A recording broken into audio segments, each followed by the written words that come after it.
My name is Lauren Clark. I'm 29 years old, a sergeant in the United States Army. On Thanksgiving night, when I refused to give my savings to my father, he threw the box containing my bronze star onto the lawn and screamed, "You're nothing but a leech. Get out of this house." I just stood there and smiled. That smile seemed to upset my mother even more. She hissed through her teeth, "Don't you dare act so superior. You should have just given your father the money, and this would all be over."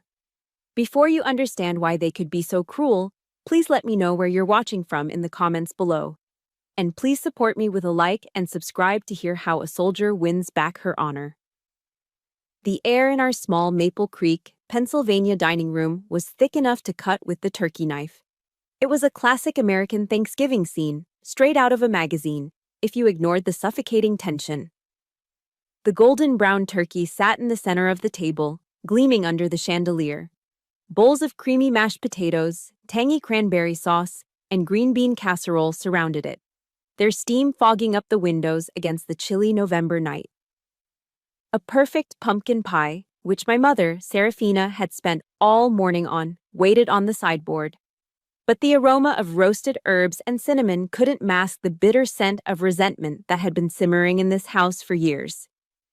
My father, Silas, sat at the head of the table, a can of Coors Light sweating in his big, calloused hand. He was a man hollowed out by the closure of the Bethlehem steel plant a decade ago, and every day since had been a slow, grinding erosion of his pride. My mother sat opposite him, her smile as brittle as the fall leaves on the lawn, her eyes darting between us, constantly managing the fragile peace. And my little sister, Aurora, 17 and trapped in the crossfire, just tried to make herself as small as possible, pushing her food around her plate. I kept my back straight, a habit drilled into me by the Army. I ate methodically, cutting my turkey into precise squares. Silence was a weapon in this house, and my parents were masters of it. "Heard they're pulling some real nice bass out of Raystown Lake," Silas finally grumbled, breaking the quiet. He took a long swallow of his beer. "Gary and his kid went last weekend, pulled in a 10-pounder. I said nothing, just took a sip of water. I knew this wasn't about fishing. It never was. He slammed the can down on the table, making the silverware jump. "All my friends, they're out there on the weekends, on their boats, enjoying their retirement. What do? I sit here, in this house, like a damn failure." His eyes, bloodshot and angry, found mine across the table. "You know, a decent bass boat, a used one, isn't even that much. $5,000 maybe." There it was, the opening salvo. Serafina jumped in, her voice sickly sweet. "Silas, don't bother Lauren with that now. She's on leave. She's here to relax." It was a classic pincer move. He was the aggressor, she was the peacemaker, both working towards the same objective: my wallet. "I need $5,000, Lauren," he said, ignoring her completely. "From your savings. It's the least you can do." I placed my fork and knife neatly on my plate. I looked him in the eye, my voice calm and even. "Dad, I can't do that. You know I'm saving that money. It's my down payment for an apartment when I muster out." The words hung in the air like gunpowder smoke. It was the spark hitting the fuse. His face turned a deep, blotchy red. The chair screeched against the hardwood floor as he shot to his feet, his fist crashing down on the table. "Apartment? You think you're better than this house? Better than us?" he roared. He stormed out of the dining room and into the living room.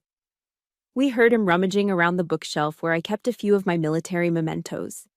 He came back holding the small blue velvet box. My heart stopped.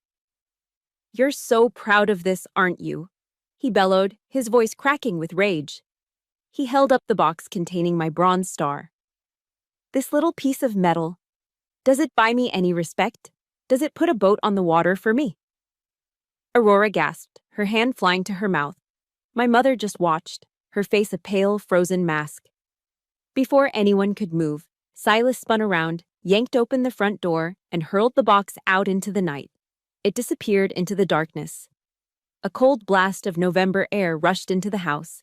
Then he turned back to me, his finger pointing, his whole body trembling. "You're nothing but a leech, feeding off us. Get out of this house." I didn't flinch. I didn't cry. The training took over. Under fire, you control your breathing, you assess the threat, you don't show weakness. And in that moment of pure shock, an involuntary, cold smile touched my lips. It was a soldier's armor, a reflex against the unthinkable. But my mother saw it as an attack. She glided towards me, her eyes narrowed to slits. "What are you smiling at? Do you think this is funny?" she hissed, her voice dripping with venom. "This is all your fault. You know how your father gets. You should have just given him the money and we could have had a peaceful holiday. Don't you dare stand there and act so superior." Her words were worse than his actions. He was a wild, uncontrolled explosion. She was the carefully crafted shrapnel, designed to inflict the deepest wound, twisting the blame until it pierced my soul. That night, long after the shouting had stopped and the house had fallen into a resentful silence, I waited. I heard the floorboards creak as they went to their separate rooms. I waited until the only sound was the hum of the refrigerator. Then I quietly slipped out the back door. The grass was cold and wet against my bare feet, the dampness seeping into my skin.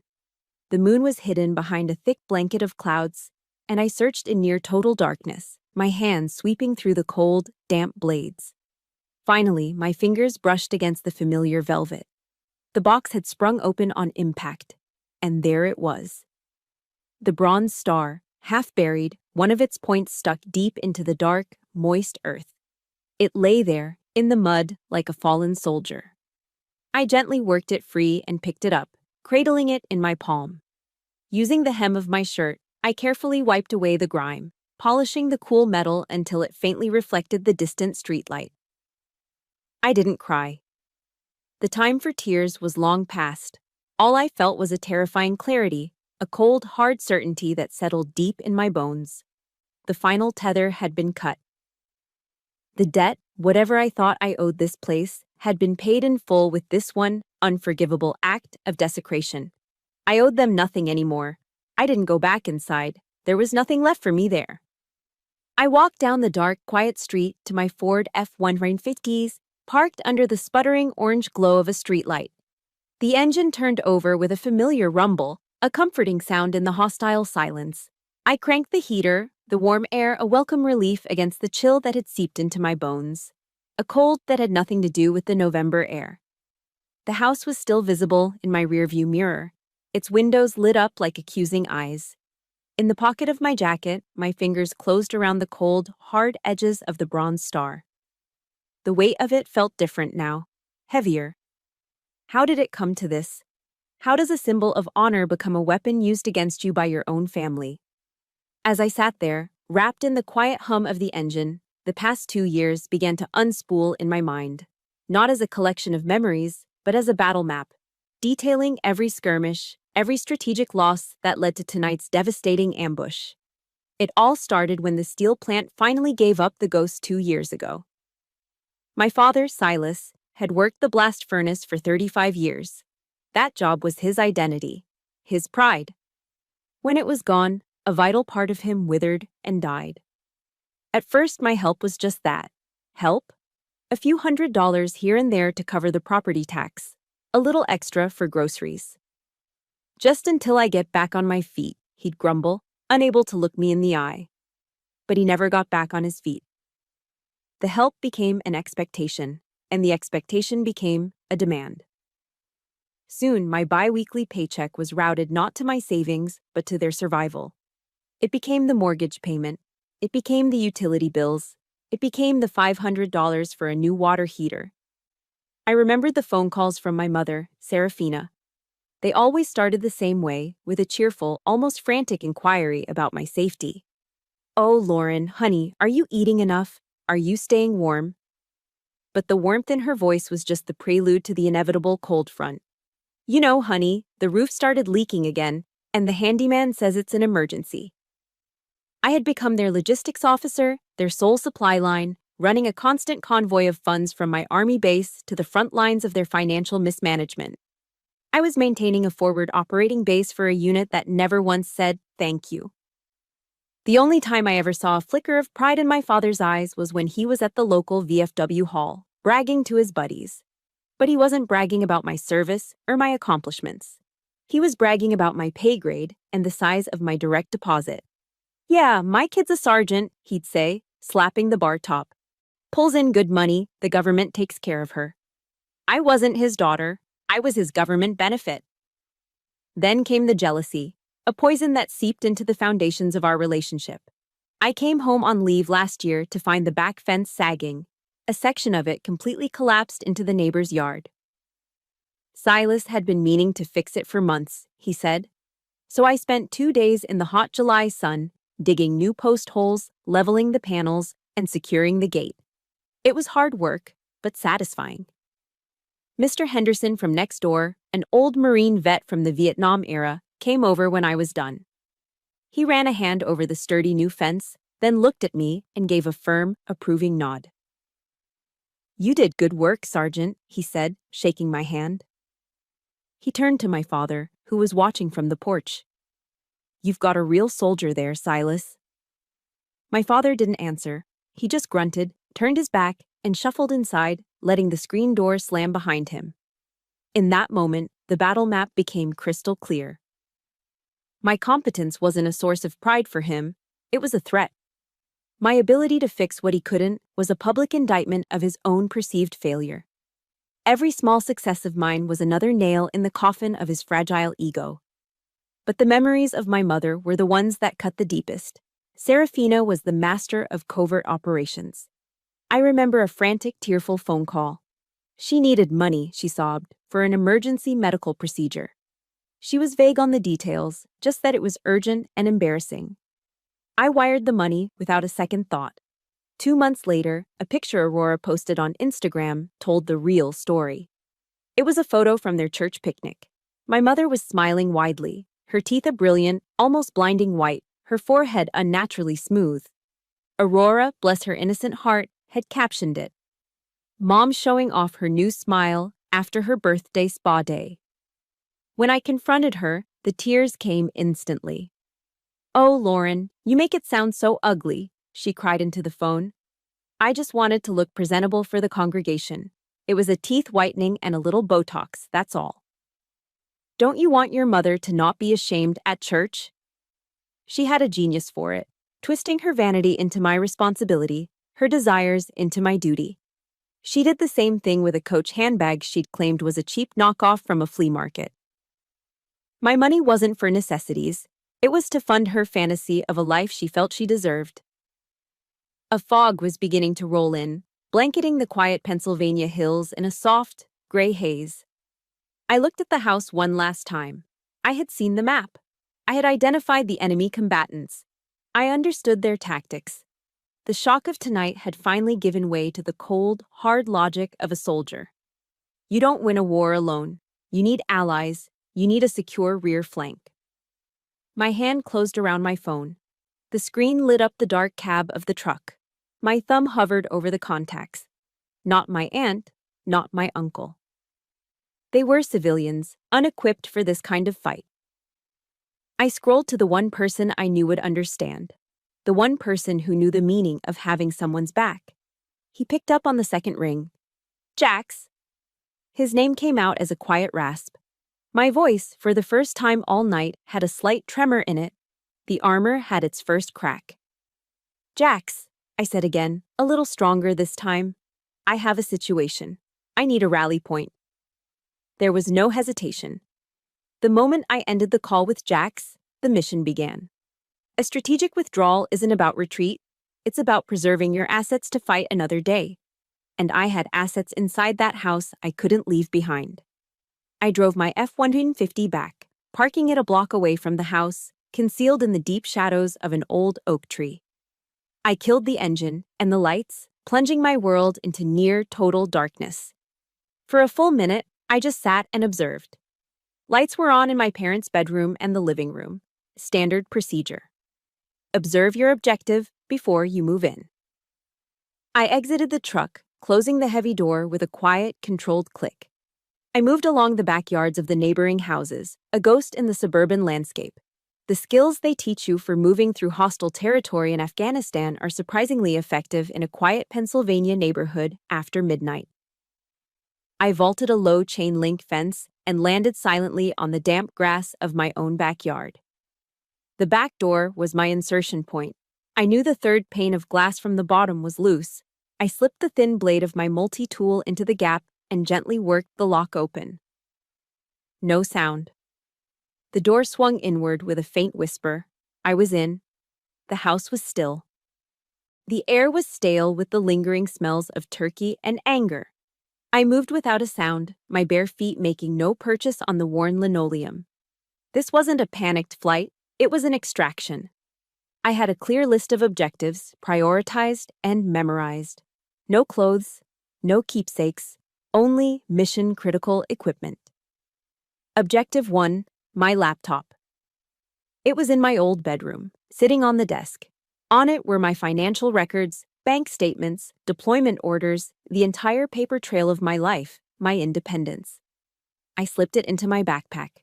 Objective 2, the document box.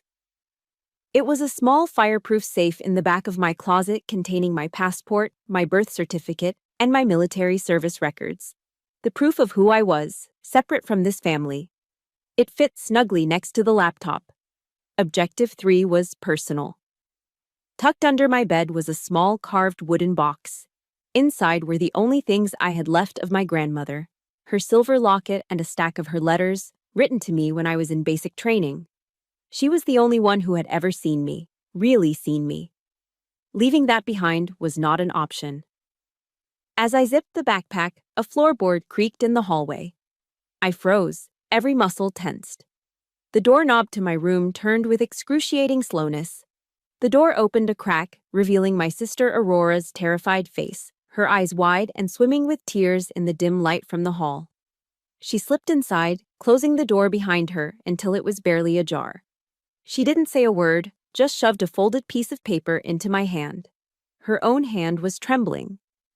"It's Dad's bank statement. I saw where he hides it, under his mattress," she whispered, her voice choked with tears. My eyes scanned the paper.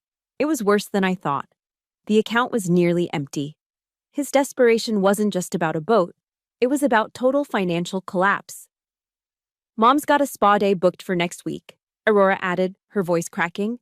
"Go, Lauren. Just go. Fast." This wasn't a random outburst. This was a conspiracy of desperation, and I was their only bailout plan. I pulled her into a hug, quick and tight. It wasn't a hug of comfort, it was a hug of promise.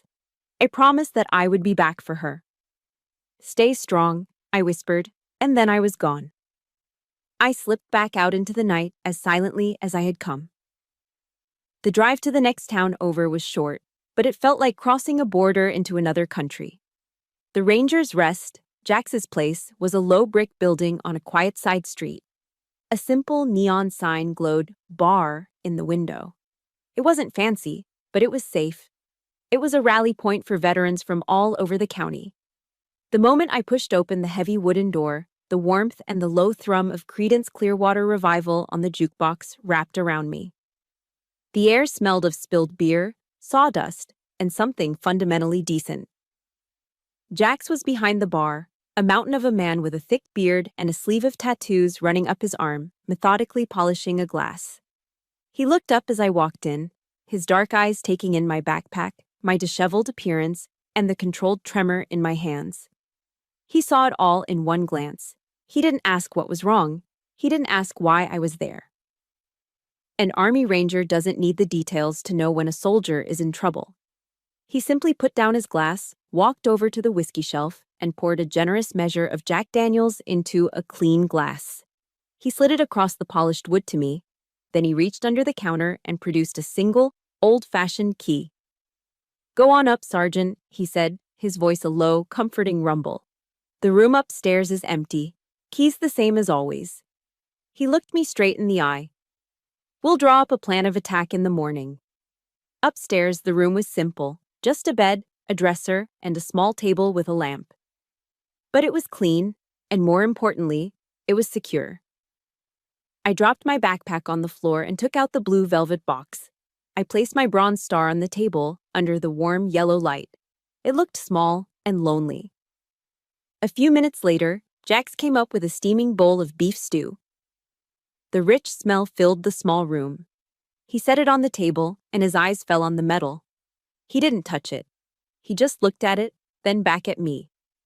His voice was quiet, almost gentle. "They don't know what this is, do they?" he asked. It wasn't really a question. "It's not just a piece of metal, Lauren. It's the blood and the sweat. It's the 120-degree heat and the dust that gets in your teeth. It's the sleepless nights on watch.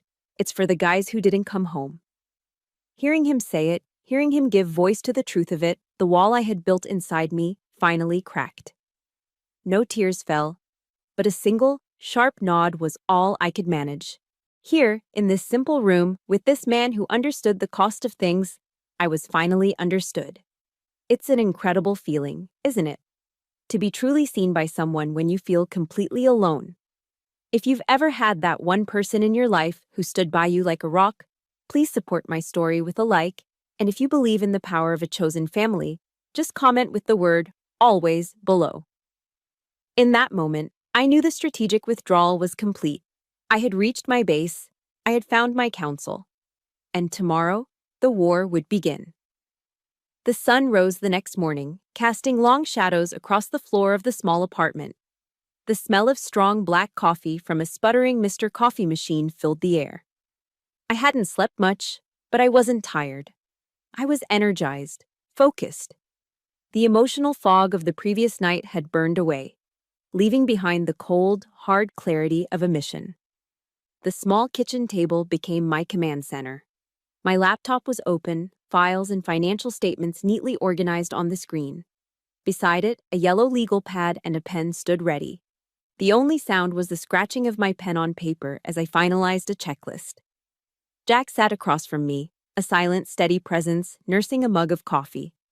He'd already been up for hours, prepping his bar for the day. He didn't hover, he didn't offer platitudes. He was simply there, my counsel, my rear guard. He took a slow sip from his mug and looked at my list. "What's the primary objective, Sergeant?" he asked, his voice calm. I looked up from my notes, my own voice devoid of any emotion. "Sever all logistical and financial supply lines," I stated, as if reading from a mission briefing. "Establish a secure, impenetrable perimeter around my assets. We begin with the basic utilities." He gave a single, sharp nod. The plan of attack was set. The first call was to Keystone, Power, and Light. I had the account number and all my personal details ready. The customer service representative on the other end was cheerful and followed a script. I was polite, professional, and firm. "Good morning," I began. "I'm calling to have my name removed from the account associated with the property at 114 Maple Street. I am no longer financially responsible for that residence." There was a pause, a series of clicks as she typed. "Okay, ma'am. I see you are the primary account holder. To remove you, we would need to close the account entirely." "Correct," I said. "Please proceed with the closure, effective immediately." "And the new account holder will be—" "I have no information on that," I replied coolly. "My only objective is to terminate my own liability." There were more clicks, another pause, and then, "Okay, Ms. Clark, your request has been processed. The account will be closed at the end of the current billing cycle." One down. I drew a firm black line through the first item on my list.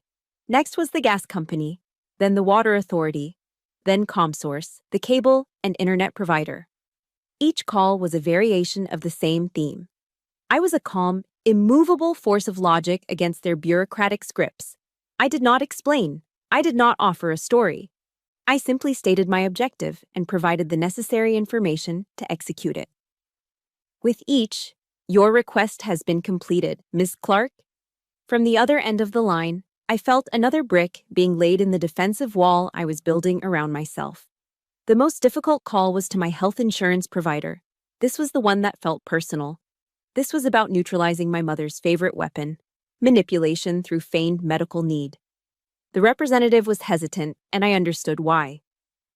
"So you want to remove your mother, Serafina Clark, as a dependent from your policy?" he asked, a note of confusion in his voice. "This would leave her without coverage, you understand, huh?" I took a deep breath, keeping my voice steady. "I understand completely," I said. However, I have reason to believe that the benefits of this policy are being abused for non-medical, cosmetic purposes. As the policyholder and as an active duty service member, I am officially requesting the immediate termination of all benefits for my listed dependent. Please send written confirmation to my email address on file. I had turned her lies into a contractual violation. The representative, hearing the official tone and the mention of my military status, changed his tune. Yes, Sergeant, right away. Another line drawn through my list. The perimeter was getting stronger. The final and most critical objective was securing the Treasury.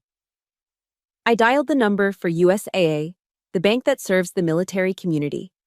This call was different. These people were on my side. USAA, this is Michael. How can I help you? Good morning, Michael, I said. This is Sergeant Lauren Clark. I'm calling to report a lost or stolen debit card. The card in question was the joint one linked to the account my parents could access. I'm sorry to hear that, Sergeant. Let me lock that card for you right now. The speed and efficiency were immediate. Okay, the card is now deactivated. No further transactions can be made. Thank you, Michael, I continued, moving to the next phase. I also need to transfer the entire balance of my primary savings account, number ending in 4521, into a new, individual account under my name only. I want to set up new two-factor authentication and security questions. I gave him the answers to the new questions, things only I could possibly know. My first platoon sergeant's name. The designation of the forward operating base where I had earned my Bronze Star. Things that couldn't be guessed or gleaned from a conversation at a church picnic. Michael typed, the clicks of his keyboard a reassuring rhythm. All right, Sergeant Clark, he said after a few moments. Your new account is established. The funds have been transferred. Your previous joint card is locked, and a new card for this secure account is on its way to your APO address. He paused, then added, Your assets are secure, Sergeant. A long, slow breath I didn't realize I'd been holding escaped my lungs. It was done. The wall was built. The supply lines were cut. The treasury was locked down. The defensive perimeter was established. I hung up the phone and looked at the completed checklist. Every item was crossed out. Jax looked over at me from the bar, raising an eyebrow in a silent question. I gave him a curt, single nod. Mission accomplished. Now, all I had to do was wait for the enemy to realize their lines had been cut. The silence that followed felt heavy, charged, like the dead quiet in the air right before a storm breaks. The silence that followed my operation was profound. It lasted for exactly 48 hours, 2 full days of a quiet so deep it felt loud, like the dead air before an explosion. I knew it wasn't peace. It was the enemy regrouping, discovering their supply lines had been cut, and re-aiming their weapons. I spent the time helping Jax around the bar, cleaning glasses, restocking shelves, my mind calm, my body in motion. I was preparing the defenses for the inevitable counter-assault. It began on Saturday morning. My phone, which had been blissfully silent, buzzed on the countertop. It was a text from a number I didn't recognize, but I knew who it was from. My mother. She must have gotten my number from Aurora. The message read, Honey, the TV isn't working. The cable is out. Can you check the online account for me? Love you. The casualness was a tactic, an attempt to pretend nothing had happened. The love you was the poison dart, meant to find a crack in my armor. I read the message. I did not reply. I held my finger down on the number and pressed block contact. The first reconnaissance probe had been neutralized. Minutes later, another buzz, a different number. This one was from my father. There was no pretense of affection. The power is out. What the hell did you do? Call me now. The rage was palpable even through the screen, the capital letters like little digital shouts. He wasn't asking a question. He was making an accusation. I followed the same procedure. Read, do not reply, block contact. These were just the opening shots, meant to test my defenses. The real artillery barrage was yet to come. When they couldn't get through to my personal line, they escalated. Later that afternoon, The bar's old landline phone began to ring. It was a shrill, insistent sound that cut through the low murmur of the afternoon regulars. Jax looked at me from the other end of the bar, and I gave him a slight nod. I walked over and picked up the receiver. "Rangers rest," I said, my voice even. "Lauren!" The roar on the other end was pure Silas. "You think you can hide from me? You're an ungrateful, selfish child. After all the years I worked my fingers to the bone to raise you, this is how you repay me? You're going to let your own mother and father starve and freeze in the dark?" It was a classic barrage of guilt and anger. Before I could even think of a response, not that I planned to give one, the phone was snatched on the other end. My mother's voice, thick with manufactured tears, replaced his. "Lauren, honey, how could you be so cruel?" she sobbed. "What did we ever do to deserve this? Your father was just a little upset. You know how he gets. Is that any reason to treat us like enemies? We're your family." It was a perfectly coordinated attack. The shock and awe assault from my father, followed by the psychological warfare from my mother. One plays the aggressor, the other plays the victim. They had been running this play on me my entire life. I stood there, listening to her practice sobs, feeling nothing but a profound, weary disappointment. I didn't say a word. I simply placed the receiver back in its cradle, gently cutting off her performance mid-sob. When direct assault failed, they opened a second front. Public opinion. An hour later, my phone rang again. A number I recognized. My Aunt Mary. I took a deep breath and answered. "Lauren, thank God. Your mother called me. She's an absolute wreck," my aunt began, her voice dripping with a syrupy blend of concern and judgment. "She told me everything. How could you just take all the family savings and run off with those rough friends of yours? Your parents are beside themselves with worry. They don't have a dollar to their name because of you." There it was. The smear campaign. I was no longer just an ungrateful daughter. I was a thief who had abandoned her destitute parents to hang out with a gang of alcoholic veterans. The narrative was perfect, designed to isolate me, to turn the one family member who'd ever shown me kindness against me. They were turning me into the villain of my own story. I kept my voice calm, betraying none of the cold anger solidifying in my gut. "Aunt Mary," I said simply, "there's more to the story than what you heard. I promise I'll talk to you later." "Well, you'd better have a good explanation," she huffed, her sympathy evaporating now that I wasn't immediately capitulating. "Family is family, Lauren." I ended the call before she could continue.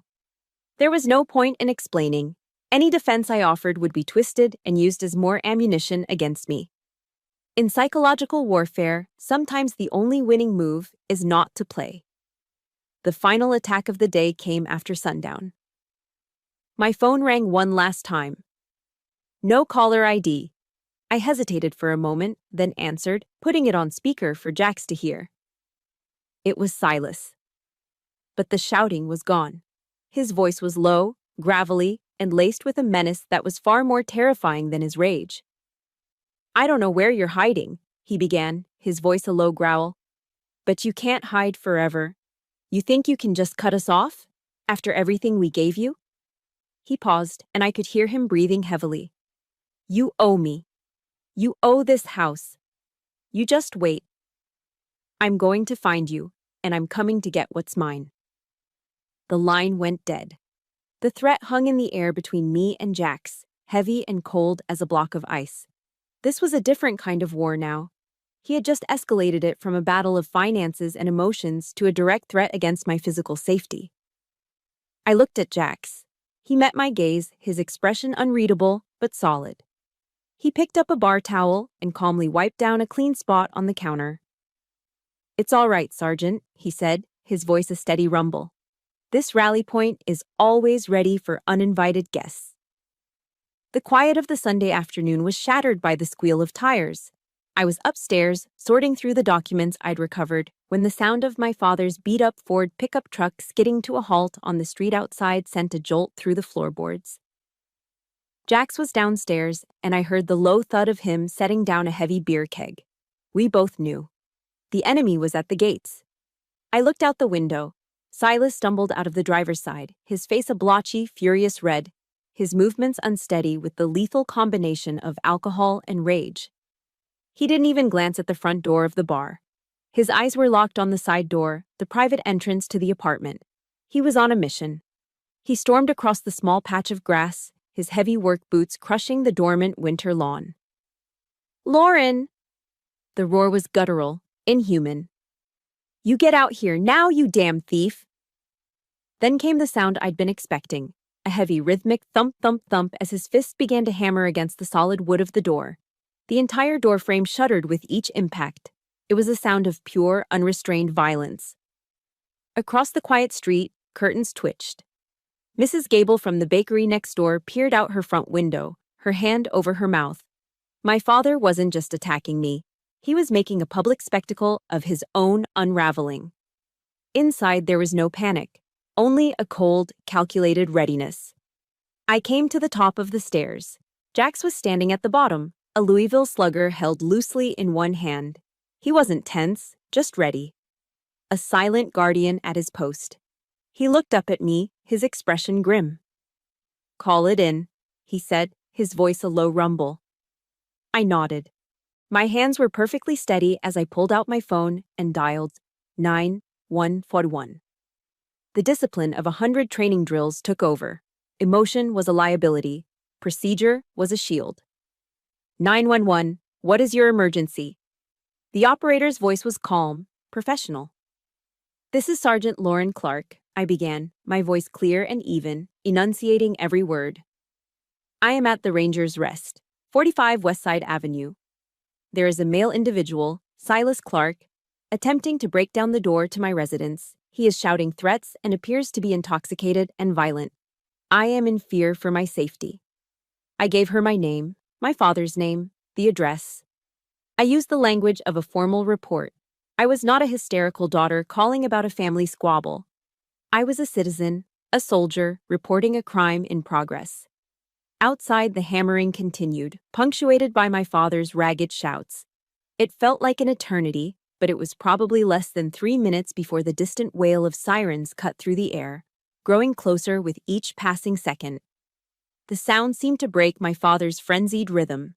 He stopped pounding on the door and spun around, blinking stupidly as 2 patrol cars, lights flashing, pulled up to the curb. 2 officers got out. One was young, his face taut with adrenaline. The other was older, maybe in his late 50s, with a weary but steady look in his eyes. He was the one in charge. "Afternoon, sir. What seems to be the problem here?" The older officer asked, his voice calm but authoritative. His hand rested casually on his belt, near his service weapon. My father, instead of de-escalating, puffed out his chest. His voice boomed across the street. "This is a family matter, officer. My daughter stole my money, and she's hiding in there with her deadbeat friends." He jabbed a thick finger towards the door he had just been assaulting. "I'm her father. I have a right to be here." This was my cue. I walked down the stairs, past Jax, and opened the door. I was still wearing my Army combat uniform, my ACUs, from sorting through my military records earlier. I stood in the doorway, my posture straight, my expression unreadable. The contrast between my controlled stillness and my father's wild, disheveled state was stark.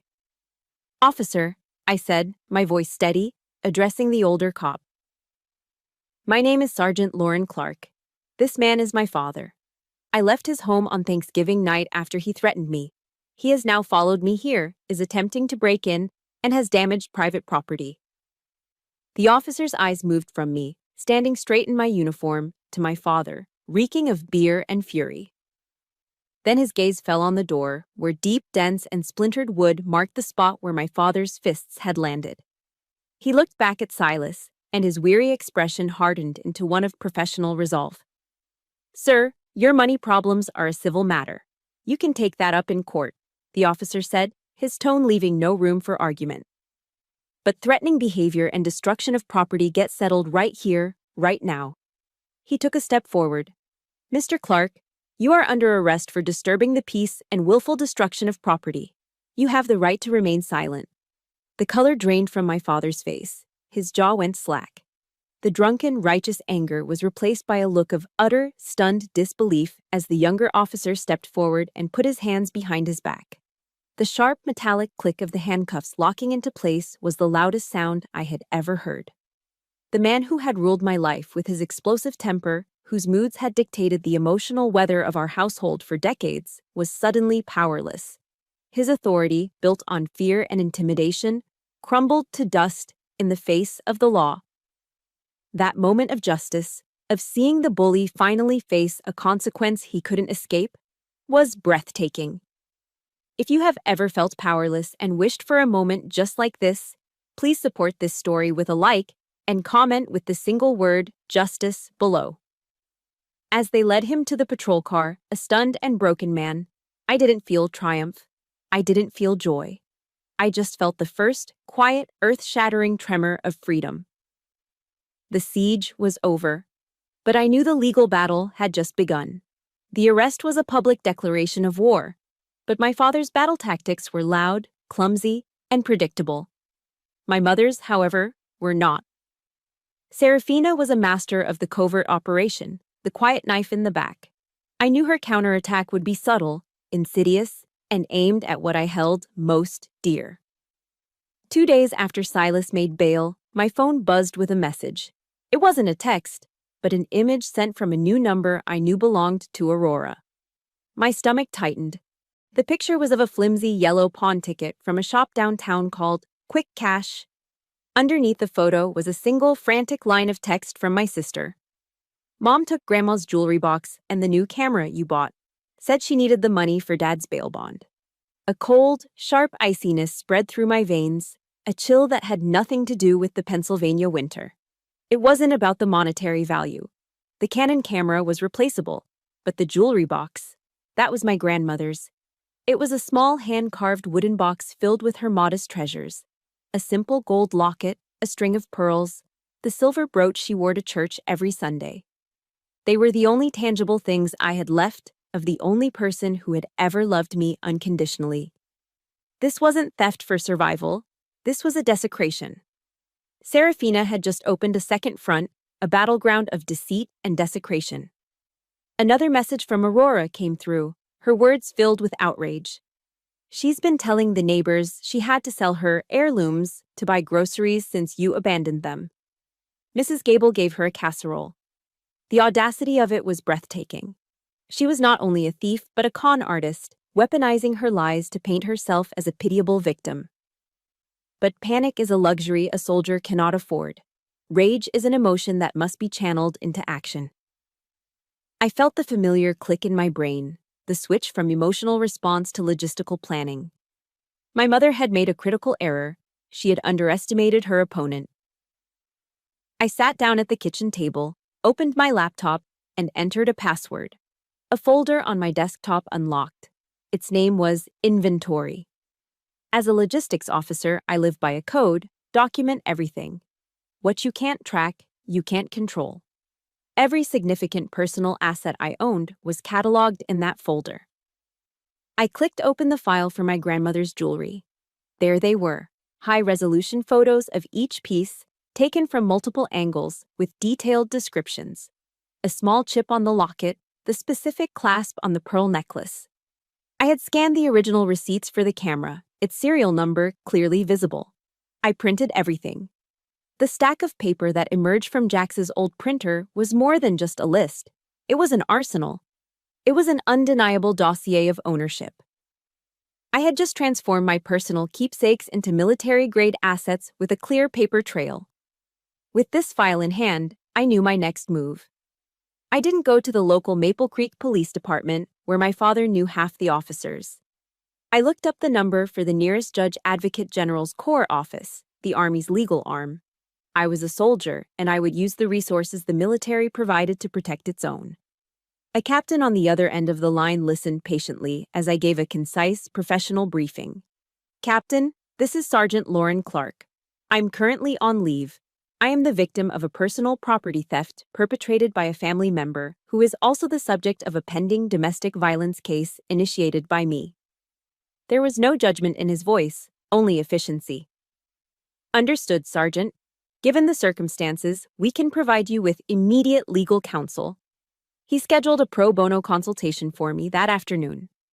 The lawyer they assigned me, a sharp major with tired eyes, listened to my story and reviewed my file. He nodded slowly, his fingers steepled. "You have an ironclad case for the theft, Sergeant," he said. "First, we file a police report with this evidence. Then, we file for a formal restraining order against both of your parents. Given the arrest on Sunday and this theft, the judge will almost certainly grant it." He wasn't finished. He leaned forward, his expression shifting from legal advisor to strategic planner. "But there's more. You have the absolute right to recover your personal property from that house," he continued. "Once the restraining order is in place, we will file a motion for a civil standby. This means the court will order local law enforcement to escort you to the residence to retrieve your belongings peacefully. They will not be able to stop you. Your job between now and then is to prepare a comprehensive, itemized list of every single thing in that house that belongs to you. Leave nothing out." I felt a surge of cold, clear power. He had just given me not only a shield, but a sword. I now had more than just evidence. I had a legally backed plan of attack. I thanked the major for his time. That night, back at the apartment above the Ranger's Rest, I began to type. The list started with the obvious: my dress uniforms, my books, the files from my desk. But it grew longer, more detailed. The Ford F-150 in the driveway, registered in my name. The living room television, paid for with my credit card. The set of kitchen knives I'd bought them for Christmas 2 years ago. Each item I added to the list was another round of ammunition. This was no longer just about getting my things back. This was about a full-scale reclamation of my life. The final battle was about to begin. Wednesday morning arrived, crisp and clear. The sky over Maple Creek was a brilliant, cloudless blue. It was the perfect day for a declaration of independence.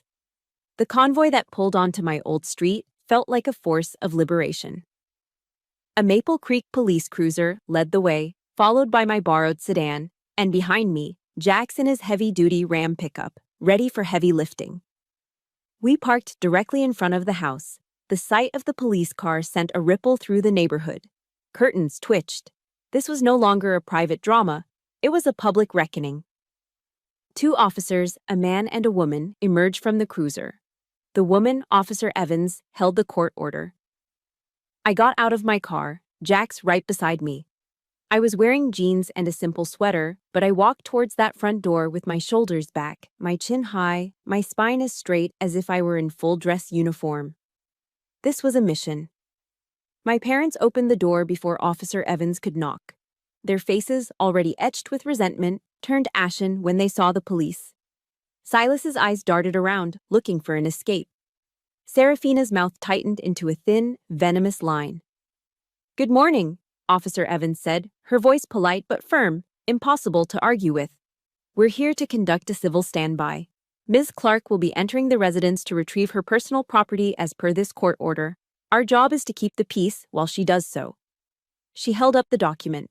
The official stamp of the Commonwealth of Pennsylvania was the only authority that mattered now. "You can't do this," Serafina hissed, her voice trembling with rage. "This is our home." "Ma'am, the court says we can," the officer replied calmly. "Please step aside." I walked past them, into the house that was no longer my home.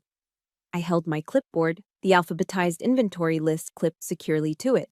Jax followed, carrying empty boxes. I moved with purpose, a logistics officer conducting a thorough and efficient withdrawal of assets. I didn't look at them. I didn't speak to them. They were obstacles, not family. I started upstairs in my old bedroom. Serafina trailed behind me, a running commentary of venom and self-pity. "Even the sheets? You're really taking the sheets off the bed?" she muttered as I folded the comforter set I'd bought at Target. So cheap, so ungrateful. I didn't answer. I just put a neat check mark next to bedding, queen, gray linen on my list. Jax packed it into a box. We were a silent, efficient team. My books, my clothes, my old track trophies, everything went into a box, got a check mark, and was carried out to the truck. The real battle took place in the living room. Serafina planted herself in front of the 65-inch flat-screen TV mounted on the wall. "You are not taking this," she shrieked, her voice cracking. "This is the family television. We watch our shows on this." "It's on my list," I said calmly, my eyes on my clipboard. "I don't care. It's ours. It stays." I didn't argue. I didn't raise my voice. I simply walked over to the female officer who was observing from the doorway. I handed her a folded piece of paper from my file. It was the receipt from Best Buy, dated 8 months prior, showing the purchase of one Samsung 65 4K UHD Smart TV, paid in full with my USAA credit card. Officer Evans glanced at the receipt, then looked at my mother. "Ma'am," she said, her voice still professionally polite, "the proof of purchase says it belongs to her." Serafina stared, her mouth opening and closing like a fish. She was speechless. Her power, built on lies and manipulation, was utterly neutralized by a flimsy piece of thermal paper. Jax unplugged the TV. The final stand happened in the driveway. We had cleared the house. Every box was loaded. The only thing left was my Ford F-150, parked where I'd left it on Thanksgiving. Silas, who had been brooding in silence on the porch, suddenly seemed to snap.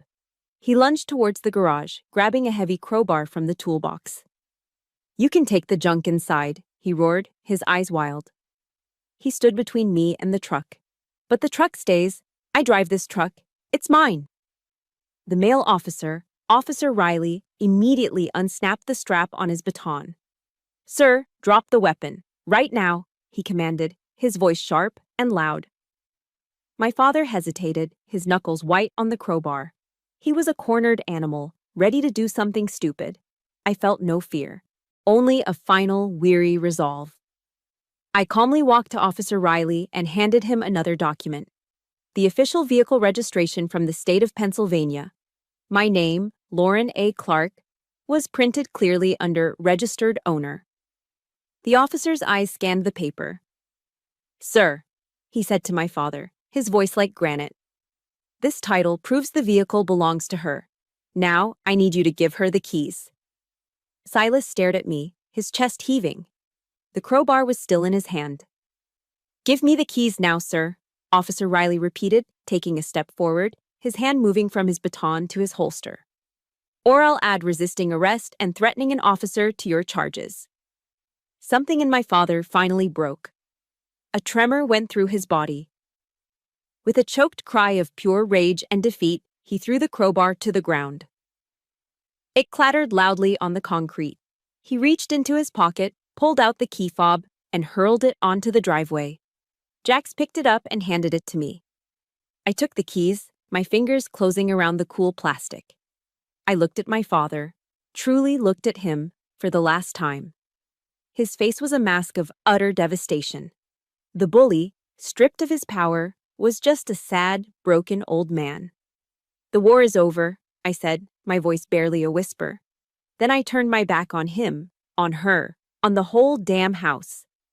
I climbed into the driver's seat of my truck, put the key in the ignition, and the engine roared to life. I didn't look back as I pulled out of the driveway, but in my rearview mirror, I saw the house, my prison, get smaller and smaller until it was just a tiny speck in the distance. And then, it was gone. Victory doesn't roar. It whispers. After the trucks were unloaded and Jax had left for the night, I stood alone in my new, one-bedroom apartment.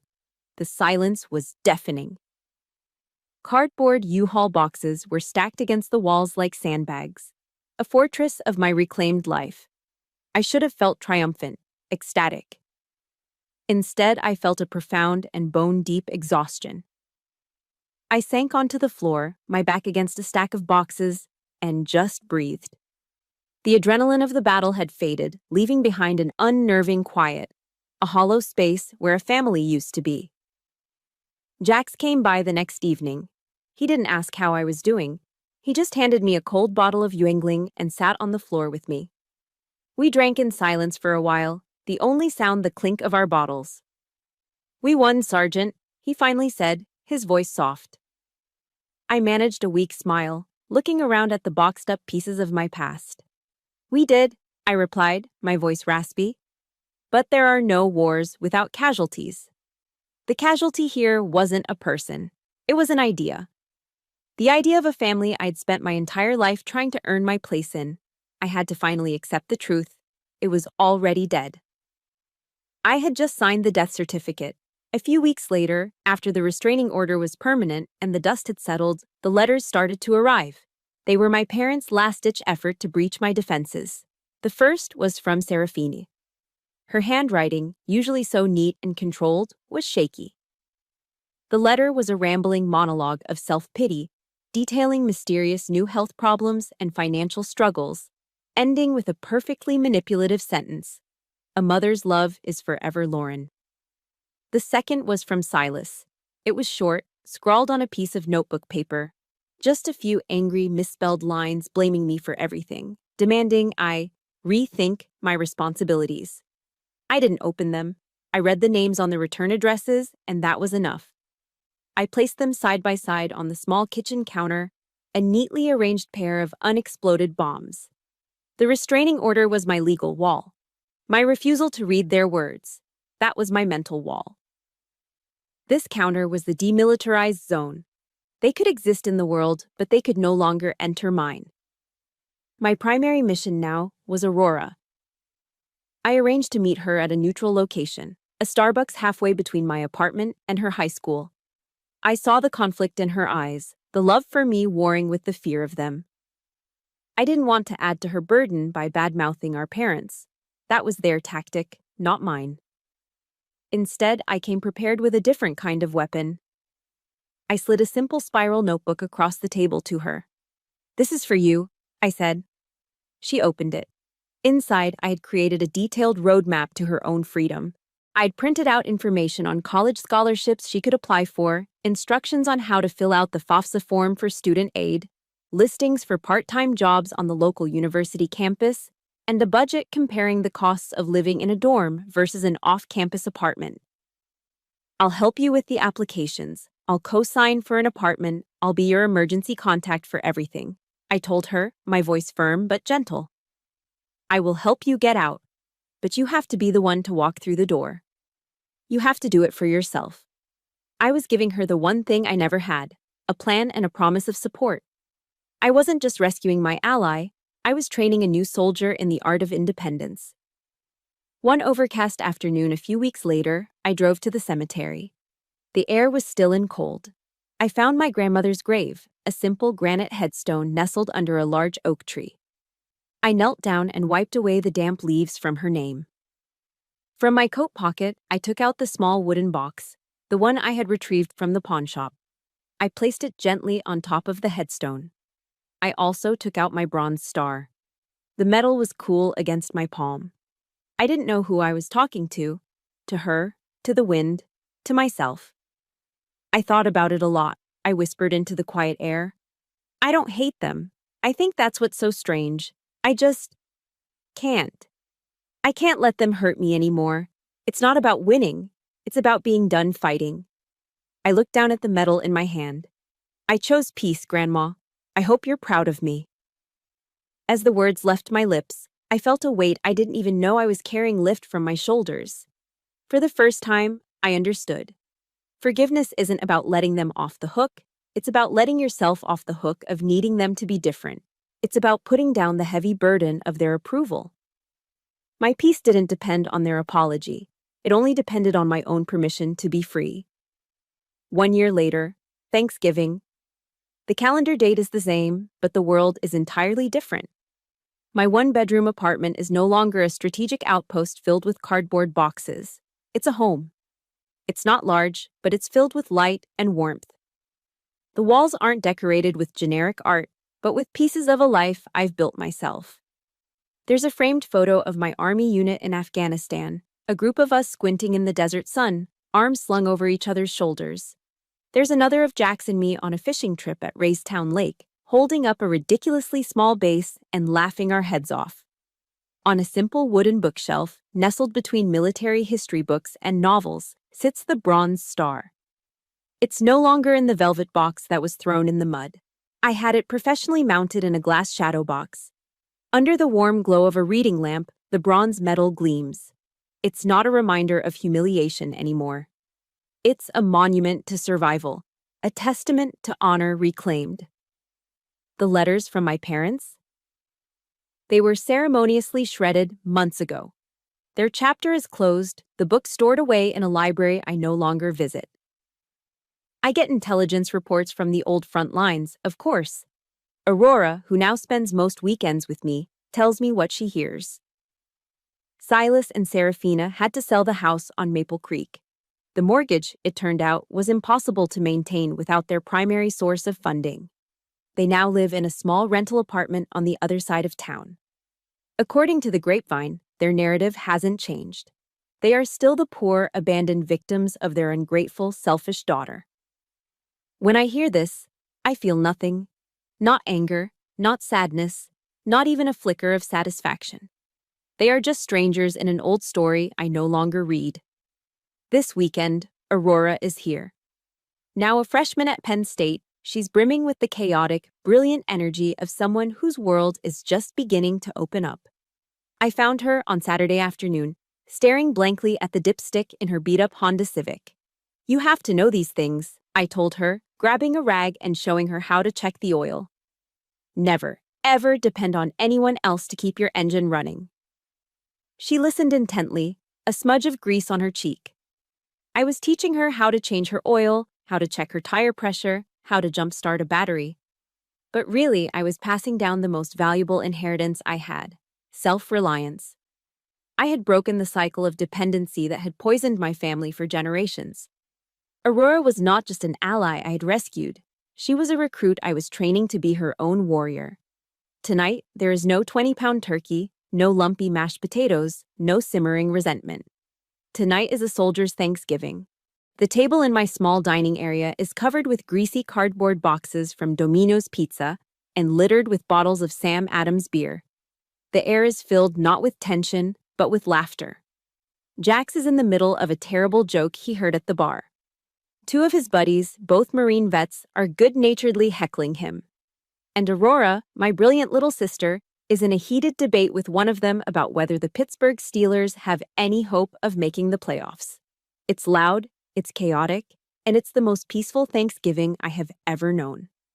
I look around the table at these faces, my ragtag group of soldiers and survivors. This is my unit. This is my command. Jax raises his bottle.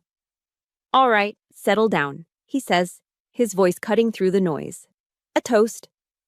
Everyone quiets down, raising their bottles and pizza crusts. "To Thanksgiving," he says, his eyes finding mine across the table. "For being thankful for the squad that always has your six." "Hooah!" the Marines rumble in agreement. As we all clink our bottles together, a feeling of pure, unadulterated gratitude washes over me. I lost a battle in a small house in Maple Creek. I was ambushed, wounded, and left behind. But I won the war for my own life. I built a new one from the ground up, surrounded by people who don't care about what I can give them, only who I am. This is family. Not the one you are born into by accident, but the one you build on purpose, with loyalty, respect, and love. And that, I've learned, is the sweetest victory of all. And so, my war is over. But I know that for many of you listening, your own battle might just be beginning. My story is proof that the family you build can be stronger than the one you were born into. It's a testament to resilience. If my journey has resonated with you, please consider liking this video and subscribing. This channel is a place for survivors and warriors. If you believe in the power of starting over, comment Chapter 1 below to declare the beginning of your own new story. Thank you for listening.